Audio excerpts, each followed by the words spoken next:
Thanks, Sam Samkele Maseko, my colleague there outside the stadium. Well, inside the stadium, of course, we do have quite a number of people who have volunteered to work at this function this morning.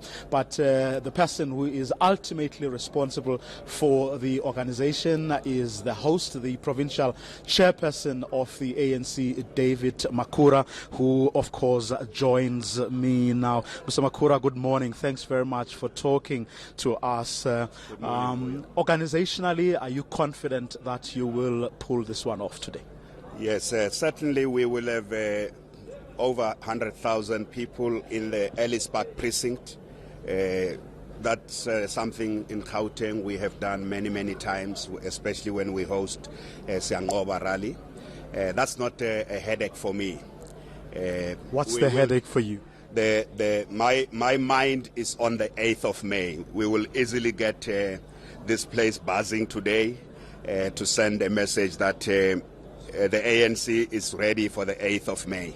As I say, today will be very easy for us to fill the precinct, not just the Ellis Park Stadium. You remember the precinct includes Johannesburg Stadium and the areas around it. We will have more than 100,000 people. We have 1,800 buses. They are already at pickup points, picking up people who are coming to this very important rally of the ANC, the final rally for the 2019 elections. Now, virtually every poll, varying as they may be, but virtually every poll says that you will need to get your supporters to vote, to actually vote on the day, and your future really depends on that. Yes, certainly the ANC in Gauteng province has worked very hard for this election. We are not leaving anything to chance. We have been everywhere. We have gone to every community.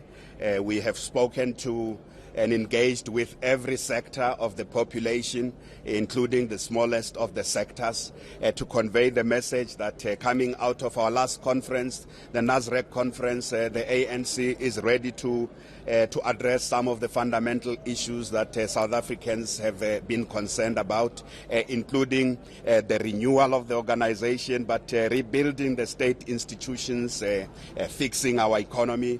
And this message resonates extremely well with the people across Gauteng. You have seen everywhere we have gone, including where we have gone with the president, the people turned out in large numbers.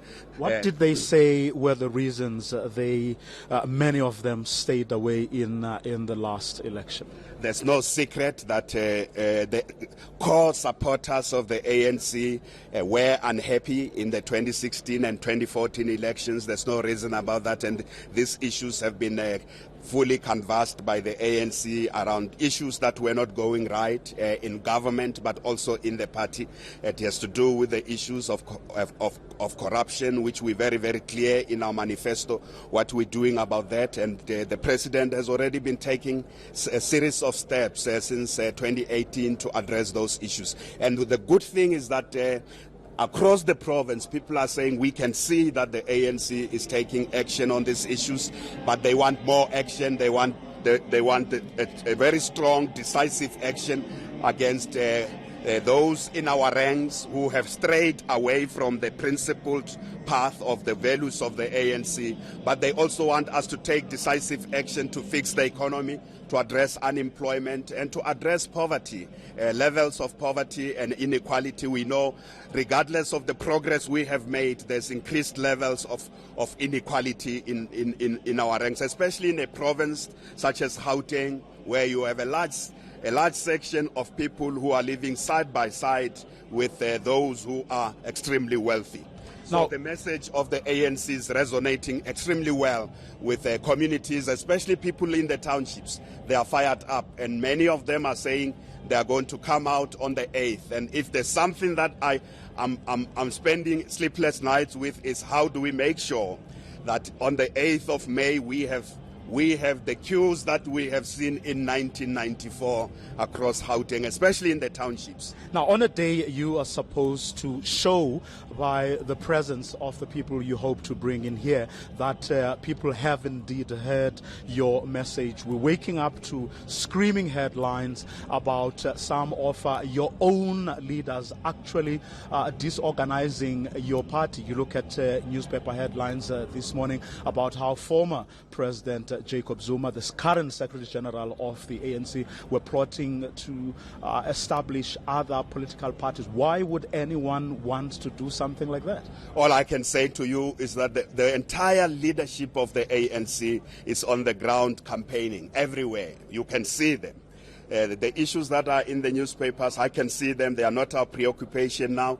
The leadership of the ANC, former presidents, all the leadership of the ANC, the entire leadership is on the ground throughout the country, communicating one message. We want an overwhelming victory for the ANC on the 8th of May. So if there's any other issues in the organization, we are the only party that is able to have a conversation on its internal affairs with South Africans. But doesn't it worry you that while you're putting every effort into ensuring that you get your people out to vote, there are people who are actually, working in different directions? I have worked in the campaign with the Secretary General. He is on the ground himself. He's going everywhere conveying the same message. Everybody must come out on the 8th of May to vote for the ANC. I can see President Zuma is in KwaZulu-Natal doing the same. You heard President Mbeki was out, President Mutlante was out. So the message across the ANC is this is the right time for anyone who had doubt to come out and vote for the ANC. The ANC will continue to look at its internal shortcomings, and we take South Africans into confidence. We are the only party whose conversations about internal affairs are not hidden from citizens. Other parties have factionalism and factional fights that are hidden from the citizens. The ANC, every discussion we have about what to fix, we always take South Africans along, and this we will do. Remember, post-elections, the immediate focus of the ANC is to look at the renewal of the organization, dealing with factionalism, dealing with divisions, but ensuring that the people we put in the state institutions are those that will help us get the results that citizens need. So I am very satisfied that we are all out there, we are communicating. We want an ANC victory. We want South Africans to give us another mandate, and we will address any internal shortcoming. We will do so, address those issues, taking South Africans into confidence as we always do. There are no secrets in the ANC about our affairs, and South Africans must be very happy that in the ANC they know what's happening. In other parties, those are staff, that's the staff that belongs to internal party affairs. The ANC confronts its own ghost and its own demons together with South Africans, and we shall do so after the elections. And that's what we're going to leave it. Thank you very much for talking to us this morning, the chairperson of the ANC here in Gauteng, David Makhura. Now, before I hand back to you, Tony, I'm going to bring in Karima Brown here for a few seconds. Karima Brown, you heard David Makhura confident that whatever we woke up to this morning about how the Secretary General of the ANC, Ace Magashule, and former President Jacob Zuma have been involved in, he remains confident that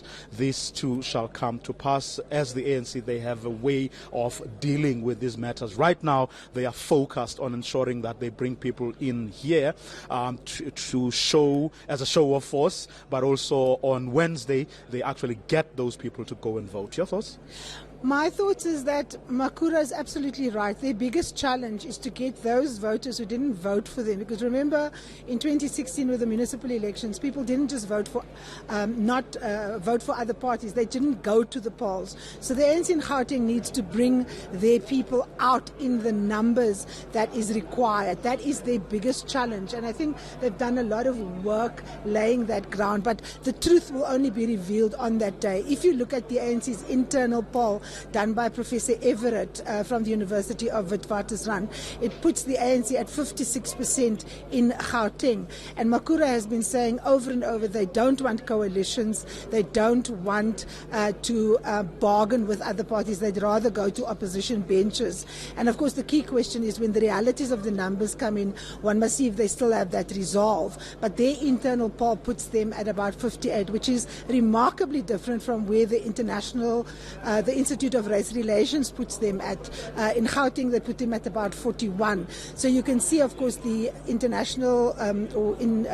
Institute of Race Relations has been associated with the Democratic Alliance. So obviously people put out information differently. But one of the key differences between the two studies was that IRR's study was based only on people on cell phones, whereas Professor Everett and them had direct face-to-face votes, rather interviews with the people of Gauteng. So it's going to be interesting to see which poll is going to be turn out to be the correct one. But I think the ANC's hugest challenge at the moment is to bring out the people in numbers. They've got to bring bums on seats. They've got to deliver on the day. And I think what you're also seeing is a commitment to not be sidetracked by the deep divisions that we know plagues the organization. So they will obviously underplay the question of the internal sabotage that has been happening by the fifth column in the ANC under President Jacob Zuma's name.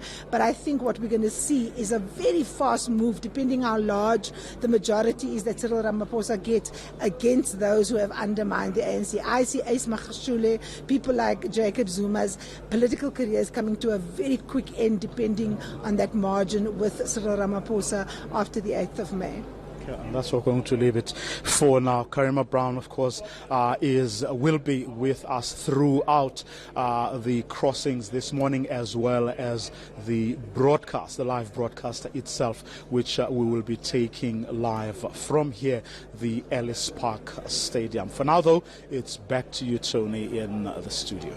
All right, thank you so much, Vuyo Mvoko, there with Karima Brown as well at Ellis Park. Now,